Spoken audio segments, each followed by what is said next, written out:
Hi friends, method 1. Open settings app, tap on this icon, then go down, then select additional settings, then go down, then select backup and reset, then select erase all data. So here you can see reset network settings. This will reset Wi-Fi, Bluetooth and mobile network settings. Tap on that, then tap on reset network settings. Now it's resetting, please wait. Okay, done. If this is not fixing your problem, you can try reset system settings only. Tap on that, then tap on reset system settings only, then again tap on reset system settings only. So this is a method 1. So let me go to method 2. Method 2, open settings app, tap on this icon, then select SIM card and mobile data, then select SIM 1 or SIM 2. Let me select SIM 1.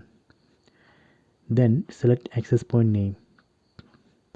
Then here you can see 2 dots on top right corner. Tap on that. Then select reset access points. Then select reset access points. Tap here. Now it's restoring. So this will delete the existing APN and recreate a new working APN.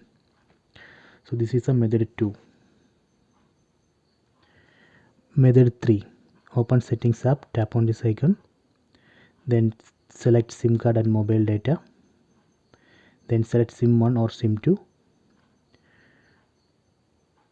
Let me select SIM 1.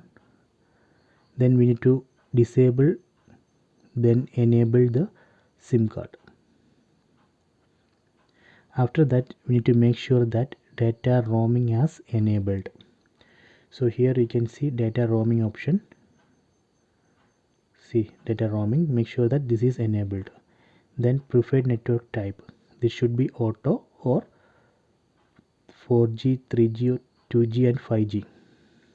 We need to select all that combination. Then carrier, this should be auto select. We can also manually select the carrier, that also we can try. Then go back, make sure that this mobile data option has enabled. Okay, so this is the method 3. Method 4, restart the mobile phone. We can switch off the mobile phone, then switch on, then we can check the network. So that is a method 4. Method 5, we can eject the SIM card, then reinsert the SIM card, then check the network. So that is a method 5. Method 6, we can reboot the phone in safe mode, then we can uninstall the newly installed applications. So that way also we can fix the network related issues.